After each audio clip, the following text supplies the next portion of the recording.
So you've probably launched something, a program, a course, or some kind of new offer.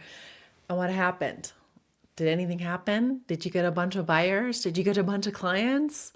Probably not if you're new to GTM and you did not do a full go-to market strategy. I spent 25 years of marketing at agencies like Ogilvy, at Transamerica, the billion-dollar company, and I've worked with tons and tons of startups, both as Techstars, where I'm the vice president of marketing, and myself, right? I've been teaching marketing and I have been doing marketing consulting for startups.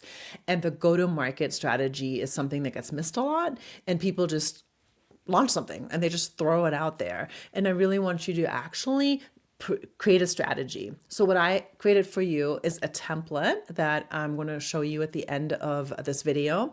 And I'm also going to go through a real life example of a company and how to use that template. And so that is something that you can use the next time that you go live with something, so you don't have crickets and you actually get buyers and you get clients. A go-to-market strategy, we call it GTM, is really just a simple plan to get your product in front of your clients. And it's usually in three main steps that you want to look at. We divide it into pre-launch, launch, and post-launch. They have to happen in order for you to scale your business. Phase one is the pre-launch. This is where most small business owners drop the ball, unfortunately, and hopefully you're not going to be dropping the ball. This is huge, and companies that are giant work on this for like years. I don't want you to take that long, and I don't want you to overcomplicate it, especially if you're a solopreneur or a really, really small business. You don't want to do that. We're going to do a one-page template that I'm going to show you at the end that you can download, and that's all I want you to do. Also, pre-launches can be much, much shorter. You can literally do this in 4 to 8 weeks. You don't have to do it in a whole year. Let me give you the framework on what a pre-launch actually looks like.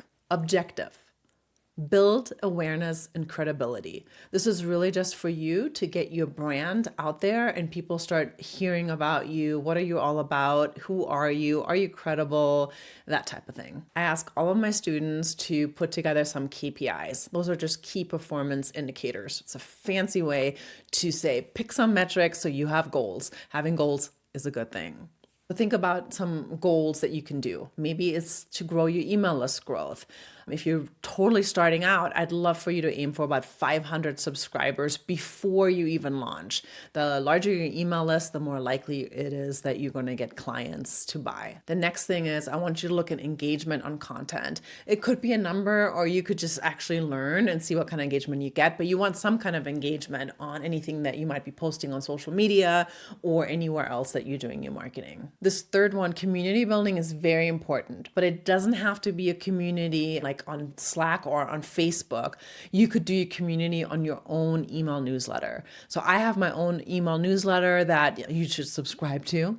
And I also have a LinkedIn newsletter. I am also posting on Substack, but don't do that much. Pick one, and having that community where people can hear from you on a regular basis directly in their inbox, or if they're using Slack, in their Slack channel, that is something that's going to be really beneficial for you, because that's how you build trust and credibility. And the timeline for this doesn't have to be forever. Think 4 to 8 weeks. Here are your channels and what I would want you to do.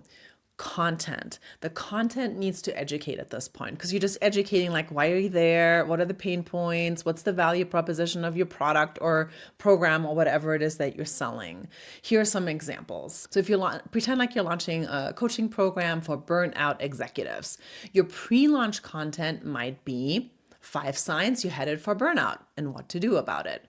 Could be a PDF. It could be why taking a vacation won't fix your burnout, and that could maybe lead to a video. And then you can have the real reason high performers crash quiz, and you can actually give them a quiz. See what I'm doing here? I'm positioning myself, or I'm positioning this coach as someone that educates. That person knows the pain points, they know the value of what they're going to give, but they're not selling yet. They're just building that credibility and trust. Something special that you can do is partner outreach. If you have partners or people that you know that have the same target audience as you, but you're not direct competitors, those are the partners that you should go for. ask them like, hey, can we talk about each other? Can we help each other? Can we cross promote each other? Can we do like a newsletter cross promotion? I'm on your newsletter, you're on my newsletter, something like that. And if you have a partner that can speak for you, that gives you like this double credibility, because if they have already established trust with their audience, then people are going to be like, okay, well, if Joe Schmo is telling me that Andrea is amazing, I need to go check Andrea out, right? So that was a really good way to do that. All right, now we're in phase 2. You're launching. This is the part where you drive action. You want people to buy. So you need to get out there and you need to sell. And that could be whatever it is that you have. Let's say you have a demo, a free demo. So it doesn't have to be the sales right away. If I have a membership and I want people to buy, I'm going to talk directly about that membership and I'm going to send them to a sales page where they can purchase. Let's look at the framework here for this one. The objective, drive conversions. The KPIs, remember, key performance indicators, are either sales or signups, conversion rate from your audience, revenue if applicable. I do straight up sales in this point. So for me, I look at the dollars, like what came in. The timeline here could be anywhere between 5 and 14 days. So what's the launch and the marketing playbook for this? So this is where you announce it across all your channels. Remember, you warmed everybody up. So everywhere you're at, you need to announce it. And remember, you grew an email list, which is vital for this. You need to email people. I usually do like a 5-set email series to this. And yes, every day, day 1, day 2, day 4, day 5. It sounds like it's a lot, but it's not. Most people miss your emails.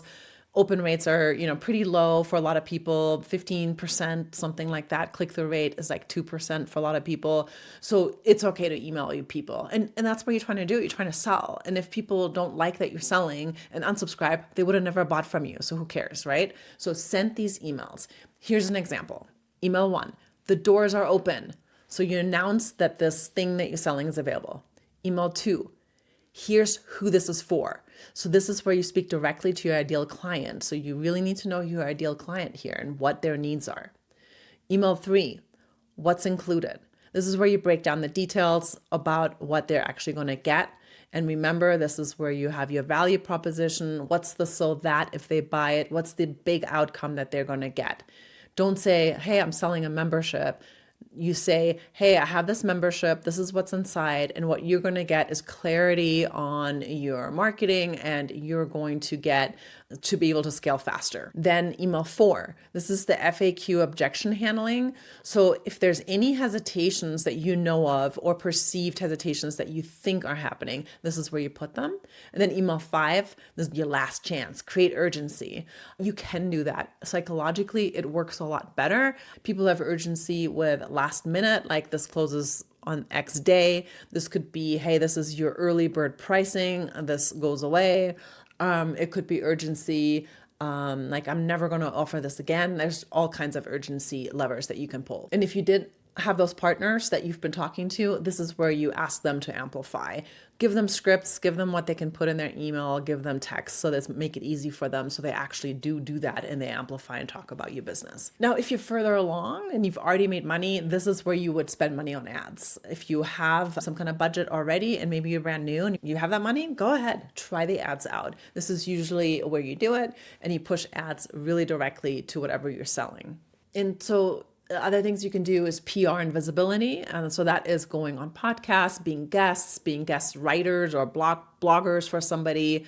The biggest mistake that I see here, and I don't want you to do, is announce it once and then get quiet. So for example, if you announce something and nobody buys and then you just shy away, don't do that. Just go ahead. You have your plan, right? This is what this is for.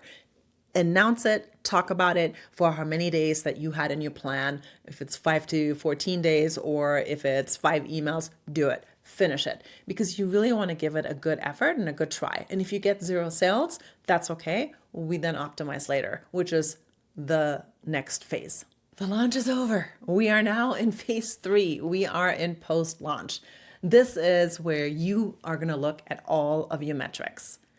If you have buyers, which I hope you do, you want to look at what channels that they came from, why did they buy, make sure you have conversations with your first buyer so you understand why they bought, what they needed, so you can really get more into the brain of your ideal customer. Also, if you don't have any sales, you need to really start studying, like, what happened. Did people come to your sales page but didn't buy? Well, you got to fix your sales page. Did people open your email and didn't click through? Well, you got to fix your email copy. Something is not valuable in there. You got to look at your analytics. What worked? What didn't work? And then that way you can optimize it for next time, so you don't have to start from scratch the next time, because now you have a base. You learned. If you have 0 buyers, you still learned. But if you have buyers, that's what you want to hone in on. Who are they? Why did they buy? What made them stay? That's the kind of stuff that's gold for you, because that's what you're going to take, and you're going to build on that and make it even better for your next launch. Okay, let's look at the framework here. The objective: learn, optimize, and grow. The KPIs: what channels drove the most conversions? What content got the most engagement? What objections came up most frequently? The timeline: this is ongoing, but do a formal review within 2 weeks of the launch. So you're going to keep selling, right? So that's why it's ongoing. And so simply at this point, once you know the answers, you scale what worked, you cut what didn't, or you optimize it and change it and make it better. You talk to your clients, why they bought, get more into the brain of how they think and what made them actually give you the credit card. So let's recap. A GTM, a go-to-market strategy, has 3 phases. It has the pre-launch, the launch, and the post-launch. The pre-launch is where you start building credibility and visibility. The launch is where you start selling, sell. And the post-launch is where you look at the metrics, you figure out what worked and what didn't work, and you make it better for the next launch. So I have that template. Go download it now. And then if you like these kinds of videos, subscribe. I have a bunch coming up with lots more marketing training. And finally, if you do want help from me, just go to my website at cmogrowthguide.com. I have a fantastic consulting membership called Impact. You can check that out, cmogrowthguide.com/impact. All right, thanks.